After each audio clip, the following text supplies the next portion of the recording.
Fairy Tales Every Child Should Know. Edited by Hamilton Wright Mabie. Section 2. The Magic Mirror. By the Brothers Grimm. One day in the middle of winter, when the snowflakes fell from the sky like feathers, a queen sat at a window netting. Her netting needle was of black ebony, and as she worked and the snow glittered, she pricked her finger, and 3 drops of blood fell into the snow. The red spots looked so beautiful in the white snow that the queen thought to herself, "Oh, if I only had a little child, I should like it to be as fair as snow, as rosy as the red blood, and with hair and eyes as black as ebony." Very soon after this the queen had a little daughter who was very fair, had rosy cheeks, and hair as black as ebony, and they gave her the name of Snow White. But at the birth of the little child the queen died. When Snow White was a year old the king took another wife. She was very handsome, but so proud and vain that she could not endure that anyone should surpass her in beauty. She possessed a wonderful mirror, and when she stood before it to look at herself she would say, "Mirror, mirror on the wall, am I most beautiful of all?" Then the mirror would reply, "Young queen, thou art so wondrous fair, none can with thee at all compare." Then she would go away quite contented, for she knew the magic mirror could speak only the truth. Years went by, and as Snow White grew up she became day after day more beautiful, till she reached the age of 7 years, and then people began to talk about her, and say that she would be more lovely even than the queen herself. So the proud woman went to her magic looking glass and asked, "Mirror, mirror on the wall, am I most beautiful of all?" But the mirror answered, "Queen, thou art lovely still to see, but Snow White will be 1,000 times more beautiful than thee." Then the queen was terrified, and turned green and yellow with jealousy. If she had caught sight of Snow White at that moment she would have been ready to tear her heart out of her body, she hated the maiden so fiercely. And this jealousy and envy grew every day stronger and stronger in her heart, like a disease, till she had no rest day or night. At last she sent for a hunter who lived near a forest, and said to him, "Hunter, I want to get rid of that child. Take her out into the wood, and if you bring me some proofs that she is dead, I will reward you handsomely. Never let her appear before my eyes again." So the hunter enticed the child into the wood, but when he took out his hunting knife to thrust it into Snow White's innocent heart, she fell on her knees and wept, and said, "Oh, dear hunter, leave me my life. I will run away into the wild wood, and never, never come home any more." She looked so innocent and beautiful as she knelt that the hunter's heart was moved with compassion. "Run away then, thou poor child," he cried. "I cannot harm thee." Snow White thanked him so sweetly, and was out of sight in a few moments. "She will be devoured by wild beasts," he said to himself, but the thought that he had not killed her was as if a stone weight had been lifted from his heart. To satisfy the queen he took part of the inside of a young fawn, which the wicked woman thought was poor little Snow White, and was overjoyed to think she was dead.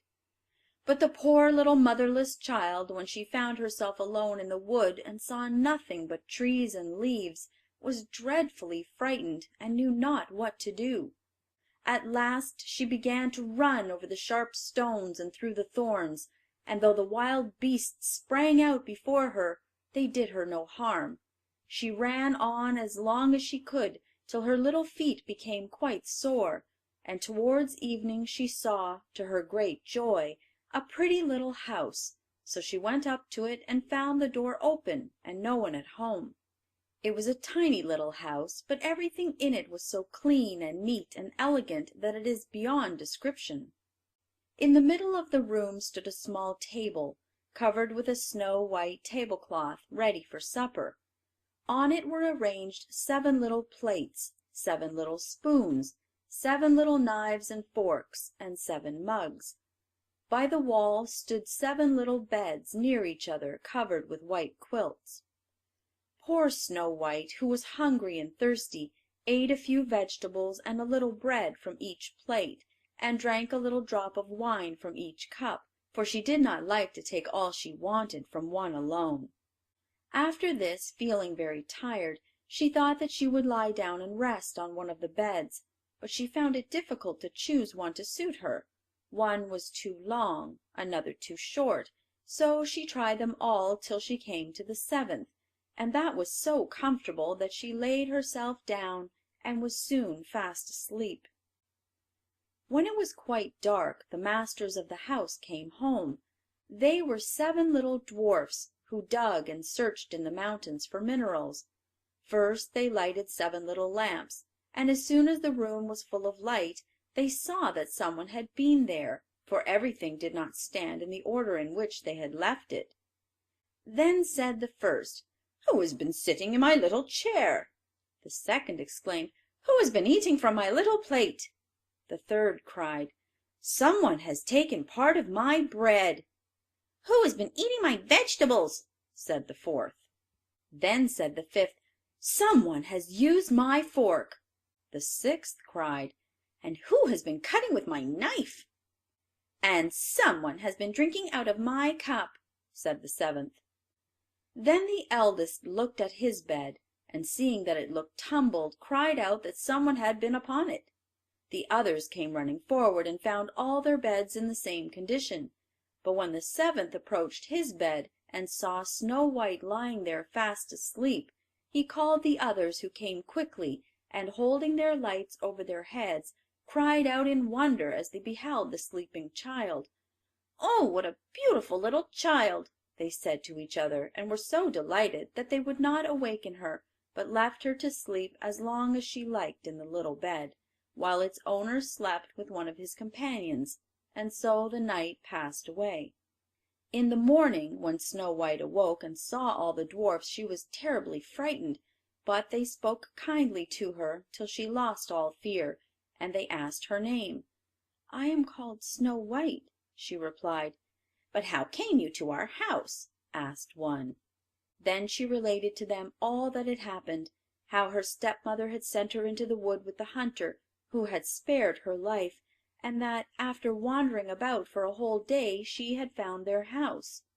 The dwarfs talked a little while together, and then one said, "Do you think you could be our little housekeeper, to make the beds, cook the dinner, and wash and sew and knit for us, and keep everything neat and clean and orderly? If you can, then you shall stay here with us, and nobody shall hurt you." "Oh, yes, I will try," said Snow White. So they let her stay, and she was a clever little thing. She managed very well, and kept the house quite clean and in order. And while they were gone to the mountains to find gold, she got their supper ready, and they were very happy together. But every morning when they left her, the kind little dwarfs warned Snow White to be careful.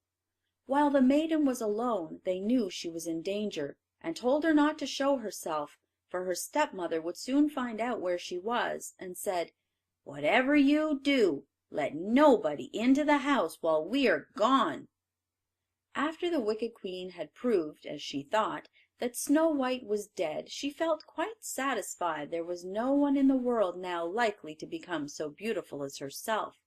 So she stepped up to her mirror and asked, "Mirror, mirror on the wall, who is most beautiful of all?" To her vexation the mirror replied, "Fair queen, at home there is none like thee, but over the mountains is Snow White free, with 7 little dwarfs who are strange to see. 1,000 times fairer than thou is she."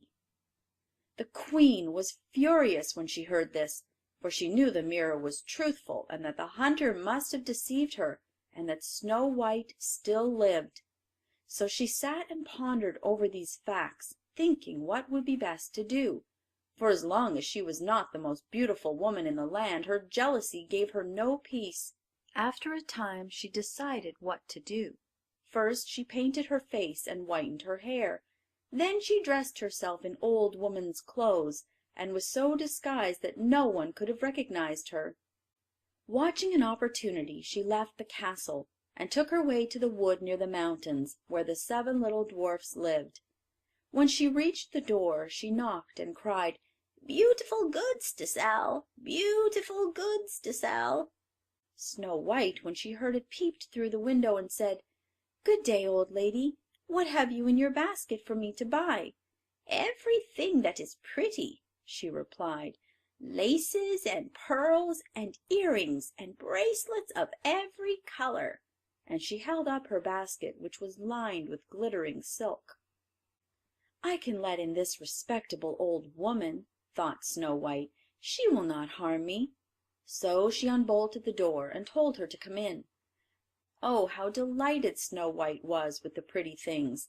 She bought several trinkets and a beautiful silk lace for her stays, but she did not see the evil eye of the old woman who was watching her.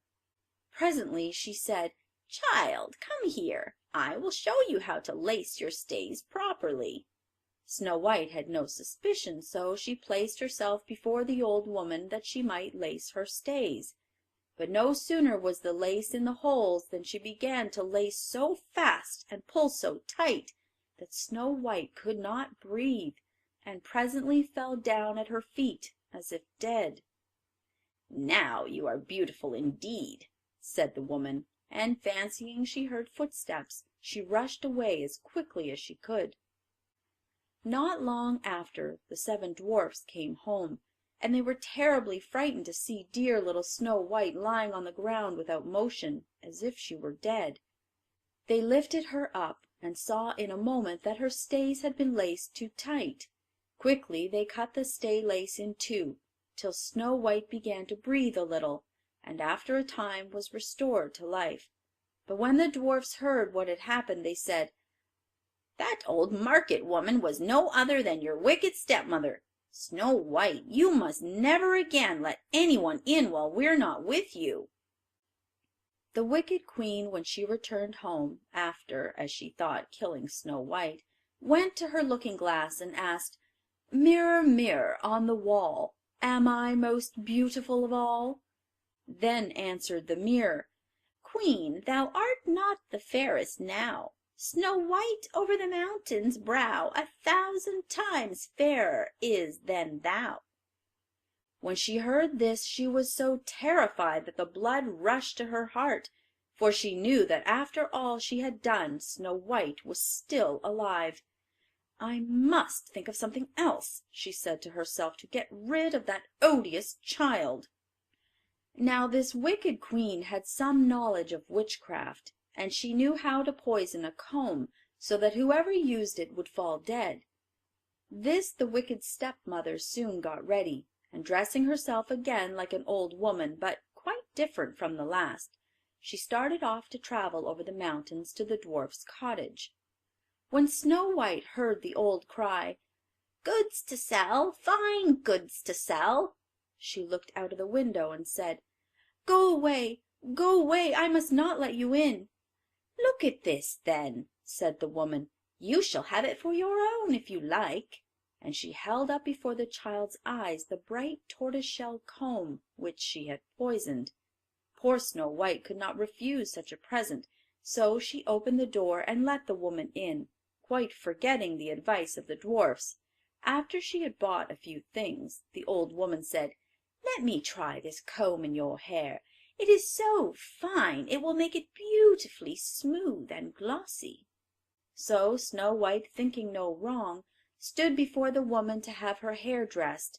But no sooner had the comb touched the roots of her hair than the poison took effect, and the maiden fell to the ground lifeless. "You paragon of beauty," said the wicked woman, "all has just happened as I expected." And then she went away quickly. Fortunately evening soon arrived, and the seven dwarfs returned home. When they saw Snow White lying dead on the ground they knew at once that the stepmother had been there again, but on seeing the poisoned comb in her hair they pulled it out quickly, and Snow White very soon came to herself and related all that had passed. Again they warned her not to let anyone enter the house during their absence, and on no account to open the door. But Snow White was not clever enough to resist her clever, wicked stepmother, and she forgot to obey. The wicked queen felt sure now that she had really killed Snow White, so as soon as she returned home she went to her looking-glass and inquired, "Mirror, mirror on the wall, who is most beautiful of all?" But the mirror replied, "Queen, thou art the fairest here, but not when Snow White is near. Over the mountain still is she, fairer 1,000 times than thee." As the looking-glass thus replied, the queen trembled and quaked with rage. "Snow White shall die," cried she, "if it costs me my own life." Then she went into a lonely, forbidden chamber, where no one was allowed to come, and poisoned a beautiful apple. Outwardly it looked ripe and tempting, of a pale green, with rosy cheeks, so that it made everyone's mouth water to look at it, but whoever ate even a small piece must die. As soon as this apple was ready, the wicked queen painted her face, disguised her hair, dressed herself as a farmer's wife, and went again over the mountains to the dwarf's cottage. When she knocked at the door, Snow White stretched her head out of the window and said, "I dare not let you in. The 7 dwarfs have forbidden me." "But I am all right," said the farmer's wife. "Stay, I will show you my apples. Are they not beautiful? Let me make you a present of one." "No, thank you," cried Snow White. "I dare not take it." "What!" cried the woman. "Are you afraid it is poisoned? Look here now, I will cut the apple in halves. You shall have the rosy cheek side, and I will eat the other." The apple was so cleverly made that the red side alone was poisonous. Snow White longed so much for the beautiful fruit, as she saw the farmer's wife eat one half, that she could not any longer resist, but stretched out her hand from the window and took the poisoned half. But no sooner had she taken one mouthful than she fell on the ground dead. Then the wicked queen glanced in at the window with a horrible look in her eye, and laughed aloud as she exclaimed, "White as snow, red as blood, and black as ebony! This time the dwarfs will not be able to awake thee." And as soon as she arrived at home and asked her mirror who was the most beautiful in the land, it replied, "Fair queen, there is none in all the land so beautiful as thou." Then had her envious heart rest, at least such rest as a heart full of envy and malice ever can have. The little dwarfs, when they came home in the evening, found poor Snow White on the ground, but though they lifted her up, there were no signs of breath from her mouth, and they found she was really dead. Yet they tried in every way to restore her. They tried to extract the poison from her lips. They combed her hair and washed it with wine and water, but all to no purpose. The dear child gave no signs of life, and at last they knew she was dead. Then they laid her on a bier, and the 7 dwarfs seated themselves round her, and wept and mourned for 3 days. They would have buried her then, but there was no change in her appearance. Her face was as fresh, and her cheeks and lips had their usual color. Then said one, "We cannot lay this beautiful child in the dark, cold earth." So they agreed to have a coffin made entirely of glass, transparent all over, that they might watch for any signs of decay, and they wrote in letters of gold her name on the lid, and that she was the daughter of a king. The coffin was placed on the side of the mountain, and each of them watched it by turns, so that it was never left alone. And the birds of the air came near and mourned for Snow White, first the owl, then the raven, and at last the dove. Snow White lay for a long, long time in the glass coffin, but showed not the least signs of decay. It seemed as if she slept, for her skin was snow white, her cheeks rosy red, and her hair black as ebony. It happened one day that the son of a king, while riding in the forest, came by chance upon the dwarf's house and asked for a night's lodging. As he left the next morning he saw the coffin on the mountain side, with beautiful Snow White lying in it, and read what was written upon the lid in letters of gold. Then he said to the dwarfs, "Let me have this coffin, and I will give you for it whatever you ask." But the elder dwarf answered, "We would not give it thee for all the gold in the world." But the prince answered, "Let me have it as a gift then.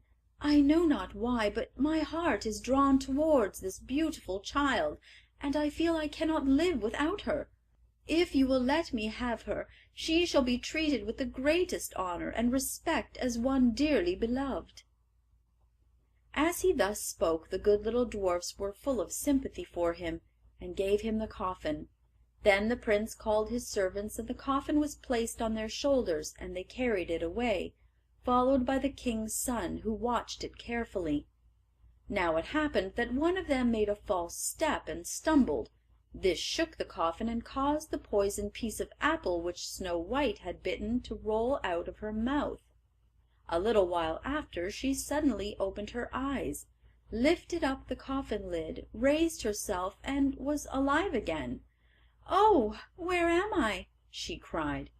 Full of joy the king's son approached her and said, "Dear Snow White, you are safe. You are with me." Then he related to her all that had happened, and what the little dwarfs had told him about her, and said at last, "I love you better than all in the world besides, dear little Snow White, and you must come with me to my father's castle and be my wife." Then was Snow White taken out of the coffin and placed in a carriage to travel with the prince. And the king was so pleased with his son's choice that the marriage was soon after celebrated with great pomp and magnificence. Now it happened that the stepmother of Snow White was invited, among other guests, to the wedding feast. Before she left her house she stood in all her rich dress before the magic mirror to admire her own appearance, but she could not help saying, "Mirror, mirror on the wall, am I most beautiful of all?" Then, to her surprise, the mirror replied, "Fair queen, thou art the fairest here, but at the palace now the bride will prove 1,000 times more beautiful than thou." Then the wicked woman uttered a curse, and was so dreadfully alarmed that she knew not what to do. At first she declared she would not go to this wedding at all, but she felt it impossible to rest until she had seen the bride, so she determined to go. But what was her astonishment and vexation when she recognized in the young bride Snow White herself, now grown a charming young woman, and richly dressed in royal robes. Her rage and terror were so great that she stood still and could not move for some minutes.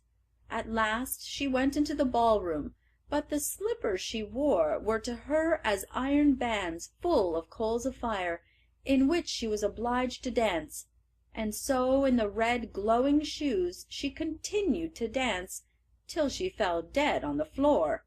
A sad example of envy and jealousy.